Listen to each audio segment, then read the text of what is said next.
So I'm responding to my post from this morning. Can you imagine laying on a hospital bed, trying to sleep, and then the fire alarms start going off? And as they go off, you open your eyes just slightly, and what you see are firemen walking around your bed, and lots of them walking around the other beds on the ward. And what are they looking for? They're looking for the source of the fire, and the room is full of smoke. What did I do? I closed my eyes and said, if this is the way it's supposed to be, then that's what's supposed to be. Because I couldn't move, I couldn't run, I couldn't wave, I couldn't do anything, I couldn't call for action because I was paralyzed from the neck downwards. All I had was my voice. And when this thing that was took my independence by paralyzing my arms and legs and body, it took my voice. I couldn't express myself anymore. I was absolutely devastated. Excuse me.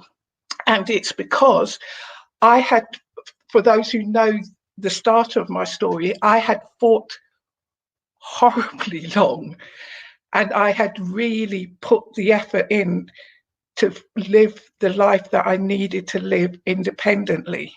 And now it was all taken away, and it all started in the weeks before, in which I could feel the change in my arms and legs.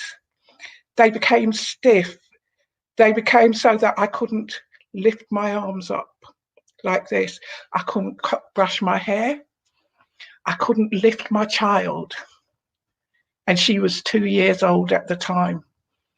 And I began to wither away, lost a huge amount of weight.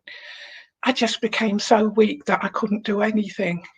It would take me a good 15, 20 minutes to walk up a single flight of stairs, taking rests in the middle.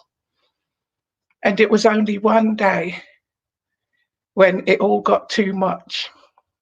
And my husband came from work and found me on the floor in the bedroom, having been there all day, having not been able to move because I'd fallen out of bed, and taken me to the hospital, where they took me into intensive care.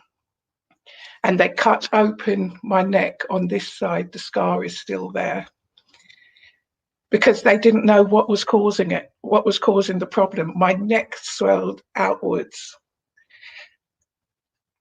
And I honestly thought this was it, this was the end. So my husband had my daughter all of this time, and my daughter has always been my life. She was the daughter that I always wanted. And I said to him when he came to visit, before I went into a coma, I said to him, please look after each other, be good to each other, because I never honestly thought that I would ever get out of that hospital again. I was so weak, and I was so, I was drained. I couldn't believe what was happening to me. And I was put into a coma for 3 weeks, in a coma. And during that time, I just saw white lights around me. I remember this well. It was white lights surrounding me, and one shadow of one person that I could see there. And I didn't know what else was happening around me. Time was just passing. I remember at one point, it was like, you know, when you're in a car and you're accelerating and then you brake suddenly and you sit up like that. That's what happened when I came out of the coma. I suddenly sat up in bed and shocked everybody who was sitting around me. You know, I do like to make an entrance. And I was back. I still couldn't speak. But I was back and I had to go through a lot of rehabilitation. I still couldn't move. That paralysis lasted for a while after that, whereas I was determined that I wanted to go home because the hospital was literally across the road from where I lived. So you can imagine the sheer annoyance in somebody so doggedly stubborn as me, who wanted nothing more than to be independent. But there was a nurse, she was fabulous. And I'll never forget her because every time she finished her shift, she came and she sat on my bed while I slept. And she encouraged me, and she was just fabulous. She encouraged me, she fed me because I'm not a great eater. She did all that she could to help me build my strength. And when the physio came and said, if you can climb that flight of stairs outside the ward, then we'll let you go home. And this was after a long, long time. And she helped me every day climb first one step, then start from the bottom and do 2 steps, and then start from the bottom and do 3 steps. You know how that would go on. And she stayed with it, and she stayed, and she helped me, and she encouraged me, and she whispered encouragement, and she said, please remember your daughter needs you. And that somehow it sparked that fighting spirit in me. Because one thing I hadn't told you is that my daughter had come in to see me while I still had the wires on me, while my neck was swollen, and she had refused to come to me because she didn't recognize me due to the medication that was in my neck and the effects of it.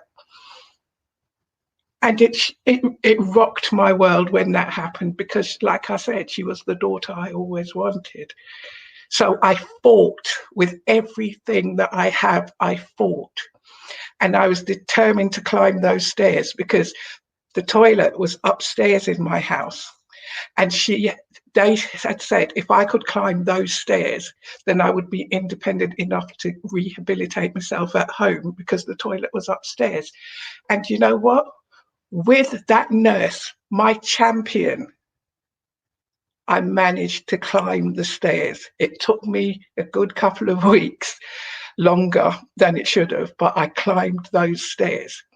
And what's more, when I was laying in bed, because of all of the effort that I'd put in, the medication started to wear off, and my daughter came in to see me. And I'll never forget her little chubby legs because she was 2, and she wouldn't thank me for saying that now because she's 22. But she held her arms up like that. And she said, Mummy. And I lifted her up onto the bed and she sat with me and cuddled with me.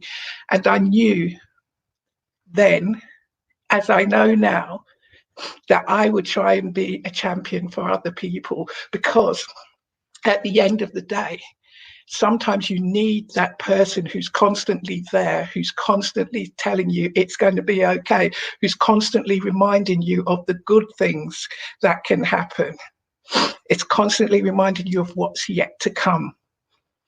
And if we needed it as adults, because I was a grown woman then, can you imagine how powerful that could be if kids had a champion who they knew was always on their side, who they knew would always want the best for them, who listened, who helped them design their life and helped them actually succeed and achieve. They could then take it on to help others, couldn't they? I mean, this girl couldn't do this.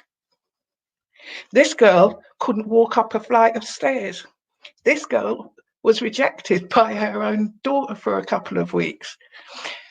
This girl is now the kids' champion if they need me. Nothing is impossible. Anything can happen if you set your mind on it.